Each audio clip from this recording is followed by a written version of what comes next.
আসসালামু আলাইকুম প্রিয় দর্শক, স্বাগত জানাচ্ছি চ্যানেল আই সংবাদে। পুরো সংবাদ জুড়ে আপনাদের সাথে আছি আমরা দুজন, আমি আলাভি জাহান, আমি হৃদয় হোসেন।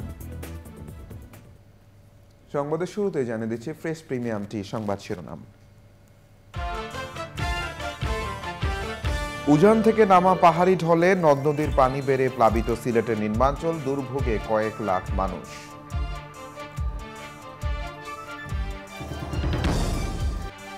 বেঞ্জিনের অবস্থান জানা নেই, বললেন কাদের। বিএনপি দুর্নীতিবাজদের তালিকা করলে তাদের নামিয়ে আসবে মন্তব্য।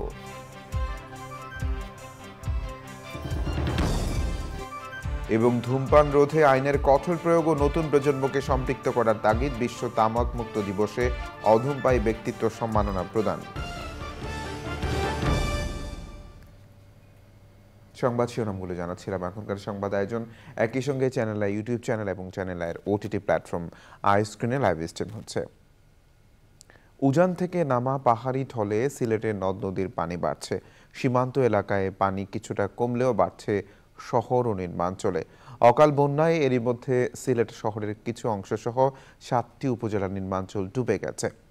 পানিবন্দী হয়ে পড়েছেন কয়েক লাখ মানুষ। জেলা প্রশাসন বন্যার্তদের উদ্ধারের পাশাপাশি আশ্রয় কেন্দ্র খুলেছে। সিলেট থেকে সাদিকুর রহমান সাকির পাঠানো তথ্য ও ভিডিওচিত্রে সাদি ওমরের রিপোর্ট। সিলেটে বন্যা পরিস্থিতির কোথাও উন্নতি আবার কোথাও অবনতি হয়েছে। বিশেষ করে সীমান্তবর্তী জৈন্তাপুর, গোয়াইনঘাট, কানাইঘাট, কোম্পানিগঞ্জ, বিয়ানীগঞ্জ, জকিগঞ্জ ও গোলাপগঞ্জের অনেক এলাকা এখন বন্যা কবলিত। পানি ঢুকতে শুরু করেছে সিলেট শহরে, ফলে পানিবন্দী হয়ে পড়েছেন লাখো মানুষ। একাতের মতো পানি পড়ছে। আজকে দুই দিনে পানি অনেকটা বেড়ে গেছে। হঠাৎ করে পানি ঢুকে গেছে। আজকে গত 3 দিন ধরে পানি ঢুকের এই সুবানীঘাট ওয়ার্ডের ভিতরে, 15 নং ওয়ার্ডের ভিতরে অনেকজনের বাসা ছাড়িয়ে গেছে, কি তারা নিজস্ব বাসা চলিয়ে গেছে। কাল পানি ছিল না, হঠাৎ পানি বেড়ে গেছে। বেড়ে কারণে কর্মচারী যারা এরা তো আসতে পারেই নাই, ওদের ওই জায়গায় পানি। আর যারা আসছিল ওরা সাইটে গেছে, অনেক ক্ষতিগ্রস্ত হয়েছে। সুরমা, কুশিয়ারা ও সারি নদীর পানি কয়েকটি পয়েন্টে বিপদসীমার উপর দিয়ে বইলেও 2টি পয়েন্টে বিপদসীমার নিচ দিয়ে বইছে। আর বৃষ্টি না হলে বন্যা পরিস্থিতির উন্নতি হবে বলে জানিয়েছে পানি উন্নয়ন বোর্ড। বর্তমানে পানি ধীরগতিতে কমতেছে এবং যে পানিটা বন্যা কবলিত ওই পানিটাও নেমে যাচ্ছে আর কি। পাশাপাশি সিলেটে পানিটা একটু ক্রমবৃদ্ধিমান। আশা করি এটাও হয়তো কাল পরশুর থেকে, যদি উপরে থেকে পানি না আসে, এটাও কমতে থাকবে আর কি। বন্যার্তদের উদ্ধার ও আশ্রয় কেন্দ্র খোলার পাশাপাশি চাল, শুকনো খাবার ও অর্থ দিচ্ছে জেলা প্রশাসন। এখানকার যারা পানিবন্দী মানুষ, গবাদি পশু যারা আটকা পড়েছিল, তাদের সকলকে উদ্ধার করে নিকটস্থ আশ্রয় কেন্দ্রে নেওয়া হচ্ছে। বানভাসী মানুষের জন্য সিলেট জেলায় 547টি আশ্রয় কেন্দ্র চালু করা হয়েছে। এর মধ্যে 7টি উপজেলার 349টি আশ্রয় কেন্দ্রে বন্যা কবলিত এলাকার 4802 জন লোক আশ্রয় নিয়েছেন। Sadia Omar, channel I. দুর্নীতির অভিযোগ ওঠা সাবেক আইজিপি বেনজির আহমেদ দেশের বাইরে চলে গেছেন কিনা, ব্যাংক থেকে সব অর্থ তুলে নিয়েছেন কিনা, এসব বিষয়ে কিছু জানা নেই বলে মন্তব্য করেছেন আওয়ামী লীগ সাধারণ সম্পাদক। সংবাদ সম্মেলনে তিনি বলেন, বিএনপি দুর্নীতিবাজদের তালিকা করতে চাইলে নিজ দলের শীর্ষ নেতাদের নাম শুরুতে চলে আসবে। দেশে লুটেরাদের রাজত্ব কায়েম হয়েছে মন্তব্য করে বিএনপি নেতারা বলেছেন, বর্গীরা দেশের শাসন ক্ষমতায় বসে পড়েছে। তারা দেশের সম্পদ লুট করে বিদেশে পাচার করছে, দুর্নীতির মাধ্যমে পুরো দেশকে অকার্যকর করে তুলছে। দুপুরে রাজধানী নয়াপল্টনে বিএনপির প্রতিষ্ঠাতা সাবেক রাষ্ট্রপতি জিয়াউর রহমানের 43তম মৃত্যুবার্ষিকী উপলক্ষে মহানগর দক্ষিণ বিএনপির গণদোয়া অনুষ্ঠানে তারা এসব কথা বলেন। ফের জ্বালানি তেলের দাম বাড়ায় মানুষের অবস্থা আরও খারাপ হবে দাবি করে দলের স্থায়ী কমিটির সদস্য মির্জা আব্বাস বলেছেন, দেশ শুধু বিএনপির হাতেই নিরাপদ। হৃদরোগ এবং শ্বাসকষ্টের স্প্রের প্লাস্টিক বোতলকে সাধারণ প্লাস্টিক ধরে 4 থেকে 5 গুণ বেশি শুল্ক ধরায় উৎপাদন ব্যয় বেড়ে যাচ্ছে। এই কথা তুলে ধরে বাংলাদেশ ওষুধ শিল্প সমিতির সভাপতি আব্দুল মুক্তাদির আগামী বাজেটে শিল্পের মূল উপাদানগুলোর আমদানি শুল্ক নির্ধারণের ক্ষেত্রে সুবিবেচনার অনুরোধ জানিয়েছেন। নতুন রপ্তানি বাজার ধরতে ভিন দেশে ক্লিনিক্যাল ট্রায়াল এবং অফিসের ব্যয় নির্বাহের জন্য পাঠানো অর্থের ওপর 40% কর বসানোর বিষয়টিও বিবেচনা করার আহ্বান জানিয়েছেন তিনি। রিজভি নেওয়াজের রিপোর্ট। ওষুধ শিল্পের কাঁচামাল তথা মূল উপাদানের আমদানি শুল্ক গড়ে 7.5%, প্যাকেজিং সহ অন্য অনুষঙ্গের শুল্ক 15.5%-এর বেশি নয়। তবে এইচএস কোড জটিলতায় অনেক সময় এটা সর্বোচ্চ 25% হয়ে থাকে। করজাল সম্প্রসারণ না করে যারা কর দিচ্ছে তাদের থেকে আরও বেশি রাজস্ব আদায় করতে গিয়ে শুল্ক কর্মকর্তাদের হয়রানির বিষয়টি সরকারের সর্বোচ্চ মহলের নজরে এনেছেন ব্যবসায়ীরা। হৃদরোগী যারা, তাদের বুকের ব্যথা হলে নাইট্রোগ্লিসারিন স্প্রে নিতে হয় মুখে, এবং একটা খুবই স্পেশালাইজড স্প্রে। যারা হাঁপানি রোগে ভোগেন তাদের রোগটা কিন্তু শুরু হয় নাকের থেকেই, সুতরাং এখানের জন্যে নেজাল স্প্রে ব্যবহার করতে হয় প্রতিদিনই। এই সমস্ত আইটেমগুলি অত্যাধিক স্পেশালাইজড এবং এগুলি একটি প্লাস্টিক আইটেম। হঠাৎ করে আমরা দেখছি এগুলিকে সাধারণ প্লাস্টিক আইটেম হিসাবে তারা বর্ণনা করে এইচএস কোড চেঞ্জ করে যেখানে আমরা 15% ডিউটি দিতাম সেখানে 127% ডিউটি দিতে হচ্ছে, 106 থেকে 127। তার ফলে আমাদের একটি নেজাল স্প্রে যদি আমরা কিংবা একটি নাইট্রোগ্লিসারিন স্প্রে যদি আমরা মনে করেন 100 টাকায় বিক্রি করি, সরকার করই নিয়ে যাচ্ছে এখানে হয়তোবা 60 টাকা কি 65 টাকা, এবং আমাদের এটা তৈরি করতে খরচ হচ্ছে 130-40 টাকা, কিন্তু আমাদের বিক্রি করতে হচ্ছে 100 টাকায়। আমরা আশা করেছি যে কর কর্তৃপক্ষ এটা অনুধাবন করবেন এবং তারা ওষুধের কাঁচামাল এবং অ্যাক্সেসরিজের উপরে যে ডিউটি সিলিং দেওয়া রয়েছে তার উপরে যাবে না। ওষুধ শিল্প খাতের নেতারা আশা করছেন বরাবরের মতো আগামী বাজেটেও এনবিআর ওষুধ শিল্প সমিতির যৌক্তিক চাওয়াগুলো মেনে নেবে। প্রত্যেক দেশেই রেজিস্ট্রেশনের জন্য ফিস দিতে হয় প্রতিটি দেশে, এবং এটার জন্য ক্লিনিক্যাল ট্রায়াল করতে হয়, বায়োইকুইভ্যালেন্স স্টাডি করতে হয়, এবং প্রতিটি ওষুধের ক্ষেত্রে প্রতিটি আইটেমের ক্ষেত্রে প্রায় 50,000-60,000 ডলার থেকে শুরু করে $2-3 লক্ষ পর্যন্ত আমাদের বিনিয়োগ করতে হয়। কিন্তু আমরা যখনই এটা বাইরে টেস্টিংয়ের জন্য, ক্লিনিক্যাল ট্রায়ালের জন্য এটা করি, কিংবা মনে করেন আমাদের দেশের বাইরে যারা বিভিন্ন কোম্পানির ব্রাঞ্চ করেছে তাদের বেতন দিতে চাই সেই দেশে, তখন আমাদেরকে এই বিনিয়োগের উপরে ট্যাক্স এবং ভ্যাট দিয়ে প্রায় 40% দিতে হয়। তো যদি একটি ব্যবসা সম্প্রসারণের আগেই আমরা অন্য দেশে ক্লিনিক্যাল ট্রায়াল করব এবং রেজিস্ট্রেশন খরচ করব, তার উপরে যদি 40% ট্যাক্স দিতে হয়, তাহলে পরে এই কার্যক্রম চালানো অত্যধিক কঠিন। শিল্প মালিকদের আশা অর্থনীতিতে চলমান খারাপ সময় দ্রুতই কেটে যাবে। 17 কোটি মানুষের দেশে ওষুধের যে চাহিদা তার 98% পূরণ হয় এদেশে তৈরি কারখানার ওষুধ দিয়ে। উদ্যোক্তারা বলছেন সরকার নীতি সহায়তা দিয়ে আসছে, কিন্তু সাম্প্রতিক সময়ে ডলারের দাম বৃদ্ধি সহ এনবিআরের শুল্কায়নের যে জটিলতা, বিশেষ করে কাঁচামালের আমদানি শুল্কের যে জটিলতা, সেটি যদি সরকার আরেকটু উদ্যোক্তা বান্ধব হয় তাহলে কম দামে ভোক্তাকে ওষুধ দেওয়া সম্ভব হবে। Rizvi Nawaz, channel I, Zirabo, Savar. তামাকমুক্ত দেশ করতে সবার সমন্বিত উদ্যোগের বিকল্প নেই বলেছেন কৃষিমন্ত্রী আব্দুস শহীদ। বিশ্ব তামাকমুক্ত দিবসে অধমপায়ী ব্যক্তিত্ব সম্মাননা পেয়েছেন বীর মুক্তিযোদ্ধা মুকিত মজুমদার বাবু। বিশিষ্টজনরা বলেন সবার ঐক্যবদ্ধ প্রয়াসী তামাকমুক্ত পৃথিবী গড়ার আন্দোলনে গতি পাবে। সে সময়ে তারা ধূমপান রোধে আইনের কঠোর প্রয়োগের পাশাপাশি নতুন প্রজন্মকে সম্পৃক্ত করার উপর গুরুত্ব আরোপ করেন। আলিমাল রাজের রিপোর্ট। স্বাস্থ্য মন্ত্রণালয় ও পরিসংখ্যান ব্যুরোর তথ্য মতে দেশের প্রায় 4 কোটি প্রাপ্তবয়স্ক মানুষ ধূমপান বা তামাক সেবন করেন। এর বাইরে রয়েছে শিশু কিশোরদের একটা বিরাট অংশ যারা এই গণনার বাইরে। প্রতিনিয়তই বাড়ছে জনস্বাস্থ্যের জন্য চরম ক্ষতিকর তামাকের আগ্রাসন।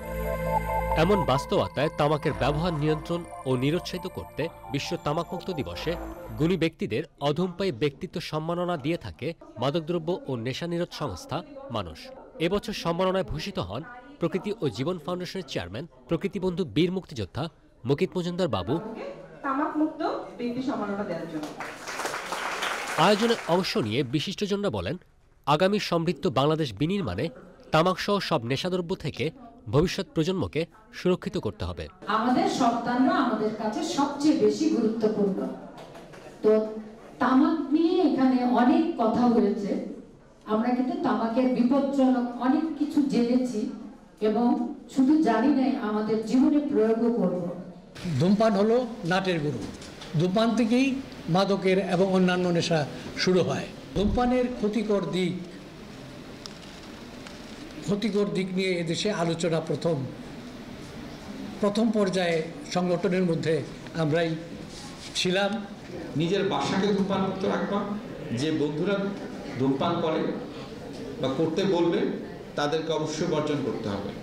দেশ জুড়ে তামাক বিরোধী আন্দোলন ছড়িয়ে দিতে কোম্পানিগুলোর বিরুদ্ধে ব্যবস্থা নেওয়ার পাশাপাশি শিক্ষার্থীদের সম্পৃক্ত করার আহ্বান জানান বিশিষ্টজনরা। আমাদের জন্য একটা খুব অশনি সংকেত যে শিশুদের মধ্যে এখন এই ধূমপানটা শুরু হয়ে যাচ্ছে। তারা পৃথিবীতে এখন যেভাবে ধূমপায়ীরা ধূমপান করছে, তাতে দেখা যায় যে 2030 সালে পৃথিবীতে 17,50,00,000 লোক মারা যাবে। তামাক কোম্পানিগুলো কিন্তু গাছ লাগানোর প্রোগ্রামও করে। একদিকে তারা তামাক সেবন করাচ্ছে, ওদিকে আবার গাছও লাগাচ্ছে, মানে অনেক ভালো কাজ করছে তারা এটা বোঝানোর জন্য। কিন্তু এখন ব্যাপারটি অনেকটা গাছের গোড়া কেটে আগায় পানি দেওয়া। এই ক্ষতি আমরা যদি বন্ধ করতে চাই এবং সচেতনতা বৃদ্ধি করতে, তাহলে কিন্তু আমাদের সোচ্চার হতে হবে।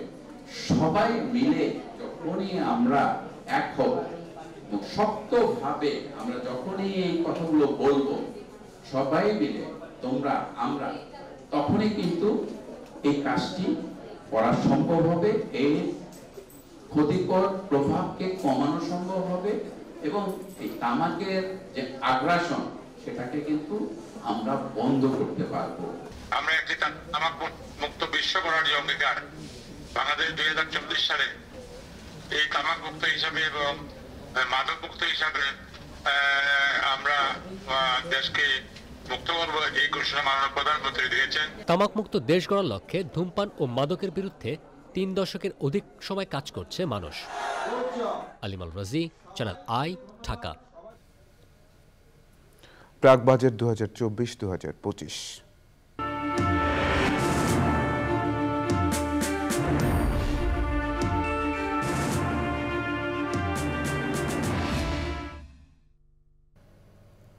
দেশের যোগাযোগ খাতসহ অন্যান্য অবকাঠামোগত উন্নয়নে নতুন করে কোনো প্রকল্প না নিয়ে চলমান প্রকল্পগুলোর ওপরই আগামী বাজেটে বেশি গুরুত্ব দেওয়া উচিত বলে মনে করেন বিশ্লেষকরা।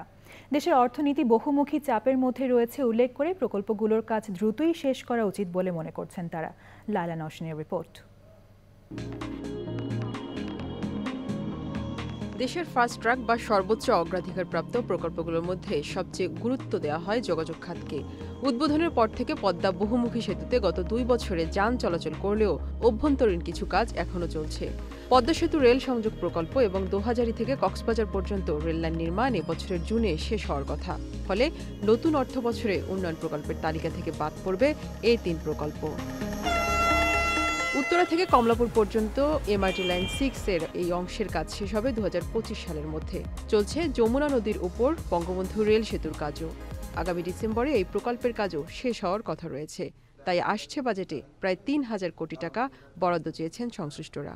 এটা আসলে আমাদের যে অন্যান্য বছরে যে ব্যয়ের ট্রেন্ড হিসেবে বরাদ্দ রাখা হয়েছে, তো এটা আসলে যেহেতু সেতুর নির্মাণ কাজটা আগামী বছরই শেষ হয়ে যাবে, তারপরে তাদের আগামী অর্থ বছরে শেষ হয়ে যাবে, সেহেতু মূলত মূল যে হিসাব করার পরে, ফাইনাল হিসাব করার পরে যদি কিছু টাকা আরও বেশি প্রয়োজন হয়, তখন আমরা সেটা বরাদ্দ নেব পরবর্তীতে।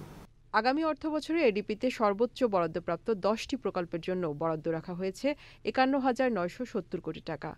বিশ্লেষকরা বলছেন দেশের অর্থনৈতিক অবস্থার দিকে নজর রেখে নতুন করে কোনো প্রকল্প না নিয়ে চলমান প্রকল্পগুলোকে সর্বোচ্চ গুরুত্ব দিয়েই দ্রুতই কাজ শেষ করা উচিত। টানাপোড়েনের সময় আমার উন্নয়নের দর্শনটা কন্ডিশন রেসপন্সিভ হবে। আমি নতুন প্রজেক্ট নিব, আগেরগুলির জন্যই কিন্তু খরচ প্রায় 20 থেকে 30% বেড়ে গেছে বিকজ অফ টাকার অবমূল্যায়ন।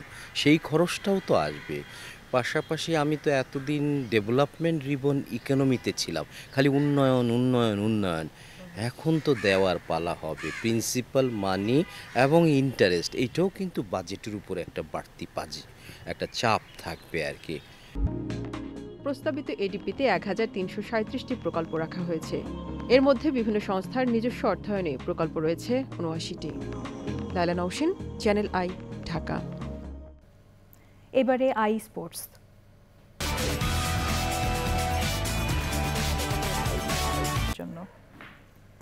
আন্তর্জাতিক কেবিন ক্রু দিবস উদযাপন উপলক্ষে আলোচনা সভা ও সাংস্কৃতিক অনুষ্ঠান করেছে বাংলাদেশ বিমান cabin crew union. Hazrat Shahjalal আন্তর্জাতিক বিমানবন্দরে বাংলাদেশ এয়ারলাইন্স ট্রেনিং সেন্টারে আয়োজন করা হয়। প্রধান অতিথি ছিলেন বিমান বাংলাদেশ এয়ারলাইন্সের পরিচালনা পর্ষদের চেয়ারম্যান সাবেক সিনিয়র সচিব মোস্তফা কামাল উদ্দিন। বিশেষ অতিথি ছিলেন বেসামরিক বিমান পরিবহন ও পর্যটন মন্ত্রণালয়ের সচিব মোহাম্মদ মোকাম্মেল হোসেন এবং বিমানের এমডি ও সিইও জাহিদুল ইসলাম ভূঁইয়া। উপস্থিত ছিলেন বিমানের পরিচালক ও ঊর্ধ্বতন কর্মকর্তারা। বক্তৃতা করেন বিমান কেবিন ক্রু ইউনিয়নের senior vice president chief পার্সার Hafsa Ahmed শিল্পী। সংগঠনের সাধারণ সম্পাদক মোহাম্মদ শামীম আক্তার লোটাস। সভাপতিত্ব করেন কেবিন ক্রু ইউনিয়নের সভাপতি ফিরোজ মিয়া আবির। এর আগে স্মরণিকার মোড়ক উন্মোচন করা হয়। পরে পরিবেশিত হয় মনোজ্ঞ সাংস্কৃতিক অনুষ্ঠান। জাঁকজমকপূর্ণ অনুষ্ঠানটি উপভোগ করেন শতাধিক ক্রু।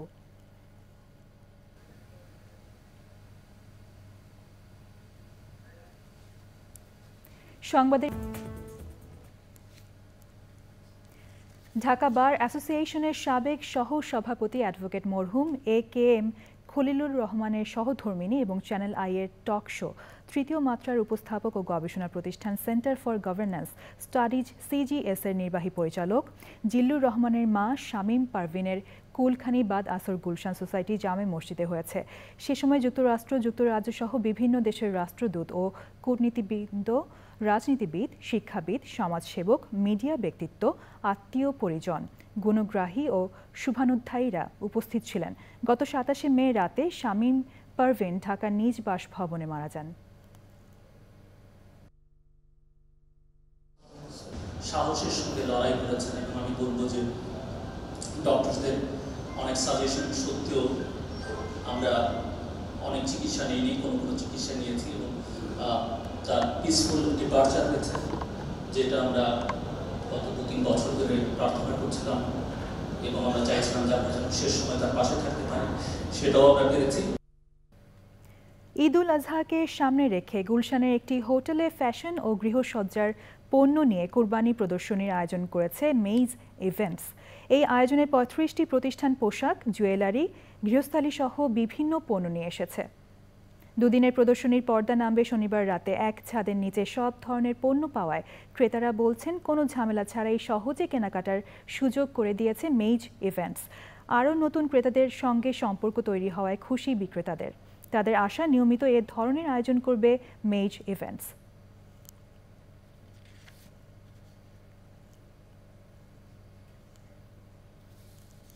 পরিবেশ, বন ও জলবায়ু পরিবর্তন মন্ত্রী সাবির চৌধুরী বলেছেন, সুস্থ সুন্দর পৃথিবী গড়তে পাহাড় সংরক্ষণ করা অপরিহার্য। মাউন্ট এভারেস্ট দিবস উদযাপন উপলক্ষে বাংলাদেশ শিল্পকলা একাডেমির জাতীয় চিত্রশালা মিলনায়তনে নেপাল দূতাবাস আয়োজিত mountain memories connecting ping and people শীর্ষক ফটোগ্রাফি প্রদর্শনী উদ্বোধনীতে পরিবেশমন্ত্রী বলেছেন, হিমালয় সহ পাহাড় পর্বত স্বাভাবিক থাকলে সভ্যতা নিরাপদ থাকবে। যে সময় জলবায়ু পরিবর্তনের বিরুদ্ধে বিশ্বব্যাপী সহযোগিতা ও সম্মিলিত প্রচেষ্টার তাগিদ দেন তিনি। বক্তৃতা করেন পররাষ্ট্র সচিব মাসুদ বিন মোমেন, বাংলাদেশে নেপালের রাষ্ট্রদূত ঘনশ্যাম ভান্ডারী, বাংলাদেশ শিল্পকলা একাডেমির সচিব সালাউদ্দিন আহমেদ এবং ফটোগ্রাফি প্রদর্শনীর কিউরেটর এনাম আল হক। পরে প্রদর্শনীর উদ্বোধন করা হয়। আরও ছিলেন বিভিন্ন দেশের হাই কমিশনার, রাষ্ট্রদূত, কূটনীতিক, পরিবেশবিদ, ফটোগ্রাফার ও অন্যরা। প্রদর্শনী চলবে 2রা জুন পর্যন্ত। এবার নিটোল টাটা আন্তর্জাতিক সংবাদ।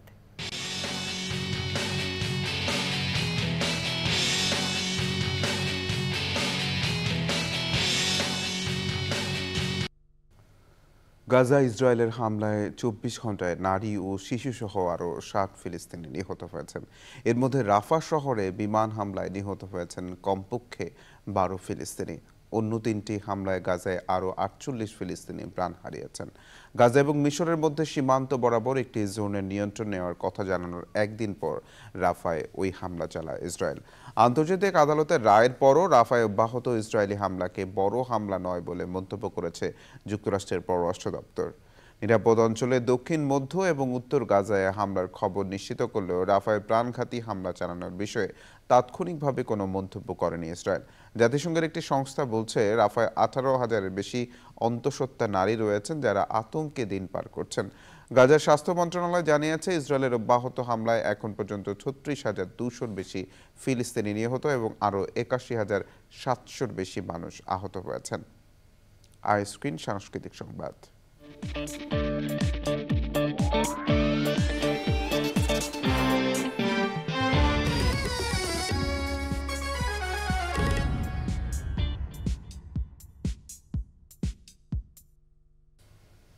অনুষ্ঠিত হলো অনন্ত আনন্দধারা শীর্ষক রবীন্দ্রসঙ্গীতের একক পরিবেশনা।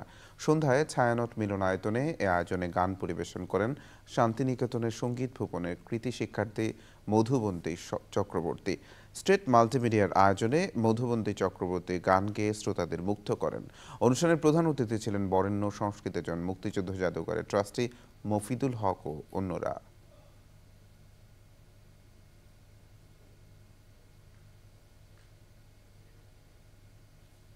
কৃষি সংবাদ।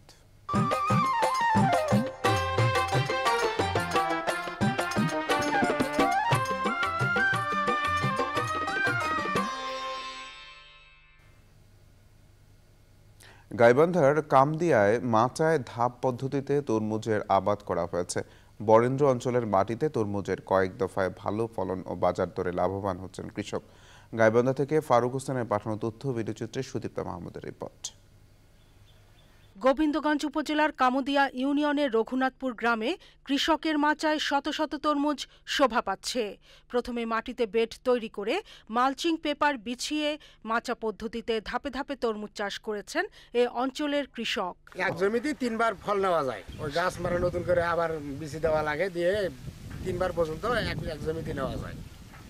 তাতে মোটামুটি ভালোই ফলাফল ভালোই আসে। বিঘায় আপনার খরচ হবে 60 থেকে 70,000 টাকা, আর জমি বাবদ হবে 1 লাখ টাকা খরচ হবে। আর ফল বিক্রি করতে আল্লাহ যদি সহায় থাকে ফল বিক্রি করতে পারবেন আমার কাছে 3 থেকে 4 লক্ষ টাকা। এটা আবার ফের গাছ উগড়ে টুকরে দিয়ে ফির বেড জাত যত্ন করে এনে ফির বিছিয়ে দেবো, দিয়ে ফির ওই সিস্টেমে এক এক করে 3বার হয়। জয়পুরহাটে তরমুজ চাষ দেখে উদ্বুদ্ধ হয়ে 3 বছর আগে তরমুজ চাষে আগ্রহী হন এ অঞ্চলের কৃষক। জয়পুরহাট ওই এলাকায় তরমুজ ব্যাপক আবাদ হইতো, তো আমরা ওখানে যা দেখতাম, দেখে আসার পরে উদ্যোগ নিলাম যে আমরা একটু গাড়ি দেখি কেমন হয়। ধান আবাদ চাইতে আলু আবাদ চাইতে প্রচুর এদের লাভ হয়েছে। এদের বিঘা প্রতি মনে করেন 2 লক্ষ টাকা লাভই খরচ বাঁচিয়ে করছে। অন্য যে কোনো ফসলের তুলনায় বেশি লাভজনক হওয়ায় তরমুজ চাষে কৃষককে উদ্বুদ্ধ করছে কৃষি বিভাগ। আমরা কৃষি বিভাগে সবসময় তাদেরকে পরামর্শ দিচ্ছি, কখন এই পোকা রোগ বালাই পোকামাকড় হচ্ছে তাকে সঠিক পরামর্শটা দিয়ে কীটনাশক ব্যবহার করতে নির্দেশনা দিচ্ছি। কৃষককে মূলত টেকনিক্যাল যে সাপোর্টটা সেটা দিচ্ছি, আর ভালো বীজ তারা বই থেকে পাবে আমরা এই নিশ্চয়তা তাদের দিচ্ছি, মানে কোন ডিলারের কাছ থেকে তারা ভালো বীজ পেতে পারে। 1 একর জমিতে তরমুজ চাষে খরচ 1,30,000 টাকা, বিক্রি করে লাভ থাকছে প্রায় 3 লাখ টাকা। Sudipta Mahmud, channel I. এবার প্রকৃতি সংবাদ।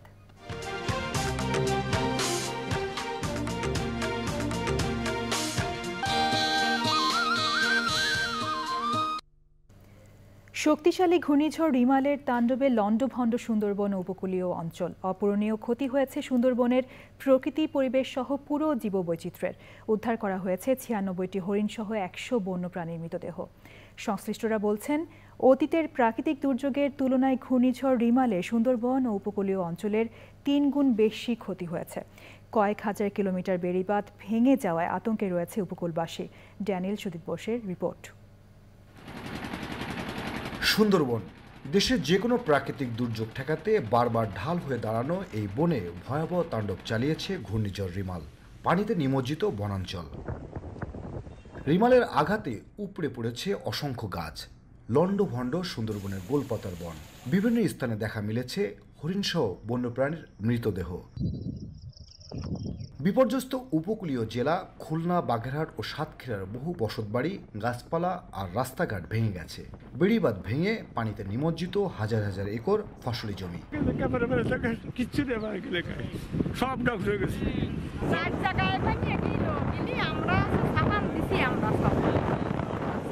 সারা রাত সেই বামনের পাশে ছিলাম। 100 বার সুন্দরবন আমাদেরকে এই প্রোটেকশনটা আমাদের দেয়। কেউ গাছে উঠছে, কেউ ছাদের পরে উঠছে, কেউ রাস্তায় উঠছে। খাওয়ার পানি নেই, গরু বাছুরের পানি, কোনো আশ্রয় নেই, বাড়ি ঘর সবই ধ্বংস। মাছ বেড়িবাঁধ রক্ষায় উপকূলবাসীর সহায়তায় কাজ করছে পানি উন্নয়ন বোর্ড। এবং এই সময় জনপ্রতিনিধি, স্থানীয় প্রশাসন এবং স্থানীয় লোকজনদের নিয়ে কিন্তু বাঁধ মেরামতের কাজ করতে হয়। শ্রমিক হিসেবে কাজ করে তাদেরকে পারিশ্রমিকের ব্যবস্থা করা হয়ে থাকে, কিন্তু এটা বিভিন্নভাবে এটা বিশেষ করে কিছু মিডিয়ায় এগুলোকে স্বেচ্ছাশ্রম হিসেবে দেখানো হয়, যেটা আসলে কোনোভাবেই স্বেচ্ছাশ্রম নয়। এখানে বাবা উপর সম্পূর্ণ ইনভলভমেন্ট থাকে।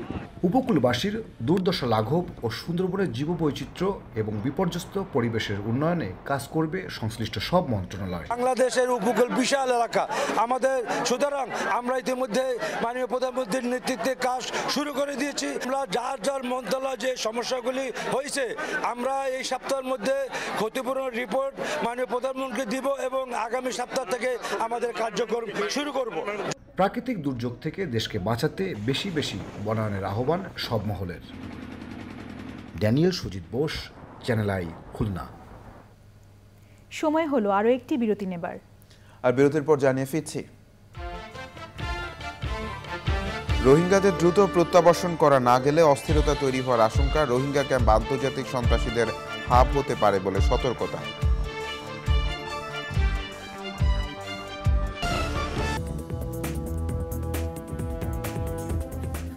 আবারও আমন্ত্রণ জানাচ্ছি চ্যানেল আই সংবাদে আবারও আমন্ত্রণ।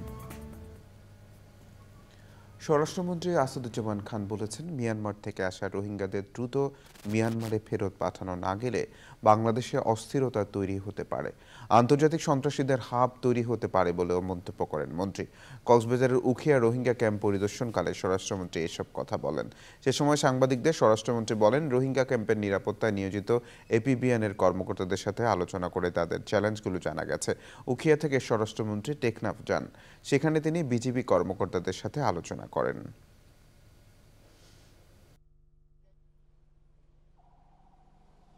মিয়ানমারে যারা যুদ্ধ করছে কিংবা অন্য ধরনের কর্মকাণ্ড পরিচালনা করছে, তারাও এখানে তাদের আনাগোনা দেখি। আর সবচেয়ে বড় ভয়ের ব্যাপারটা হলো আমাদের, যেটা আমরা সবসময় ভয় করে আসছি, আমাদের দেশ কোনো ড্রাগ তৈরি করে না, কিন্তু সেখান থেকে ড্রাগ আসতো এবং এই ক্যাম্পের কিছু সংখ্যক লোক এর সঙ্গে জড়িত হয়ে গিয়েছে। আমরা তাদেরকে চিহ্নিত করার চেষ্টা করছি।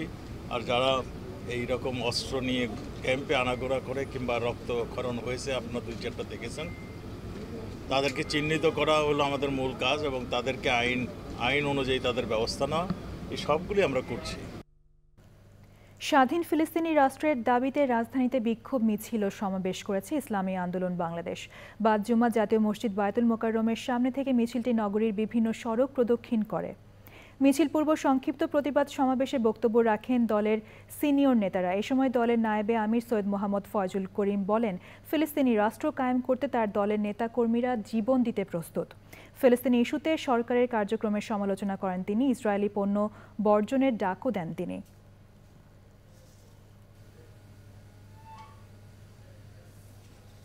নিয়ে নিচ্ছি আরও একটি বিরতি। সংবাদে আবারও আমন্ত্রণ। যাচ্ছি পরবর্তী আয়োজনে।